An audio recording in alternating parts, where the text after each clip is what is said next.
Hey Finxters, and welcome to today's video about the obscure Python oct function. So this is one of Python's built-in functions, and honestly I didn't use this function before, so I just this is not one of the most frequently used Python functions, but I think it's like a good exercise to think in different numerical systems and to understand how it works. Okay, and the function is pretty straightforward. So it takes one integer argument, so like a decimal number, and it converts it to an octal string with the prefix 0, 0. So let's have an example to see how that looks like. So I first open a code share. I always try to give some practical examples. Okay, so the oct function, you don't have to import anything, you just use it as a built-in function and you pass a number into it. Okay, so for example, we can pass the decimal number 1 into it, and the octal representation of 1 is also 1. Like in the octal numerical system, we also have the number 1 in the, like, we have all numbers up to 7, and then number 8 becomes the representation of number 8 becomes 1, 0. Okay, so we have like the number 10 is the number 8 in the octal system.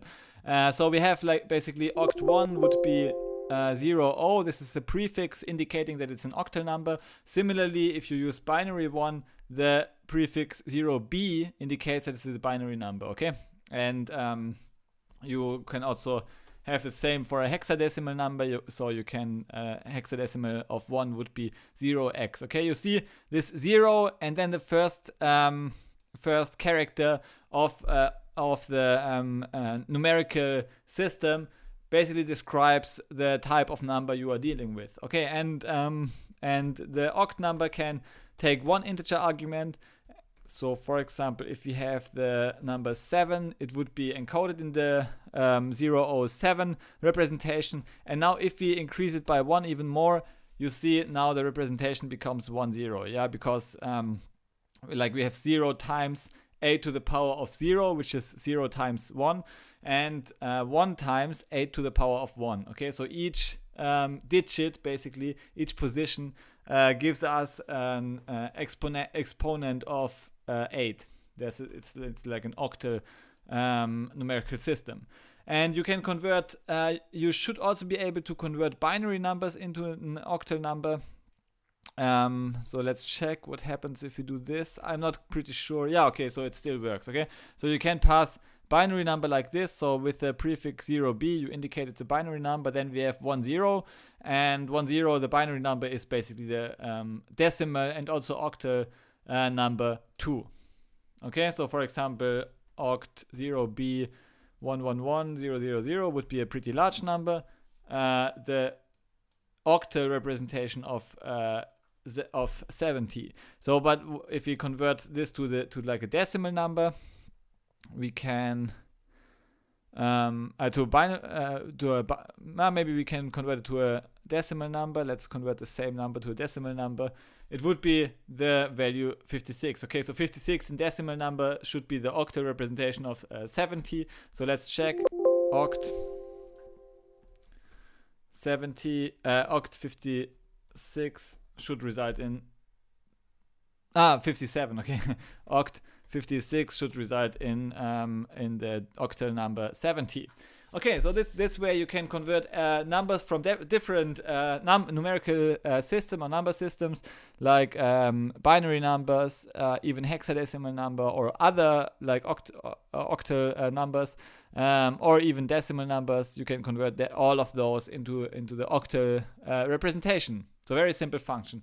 And you can also define your own classes. Like I should maybe have this example. So for example, if you have a class, say person, and the person has an age attribute. Yeah, now in the constructor we set the age attribute. Now we can also define the index function, and the index function then allows us to use the oct conversion. Okay, so for example, if we didn't have the index function, so let's remove it for now. Like we can create a person, Alice, maybe like 18 and Bob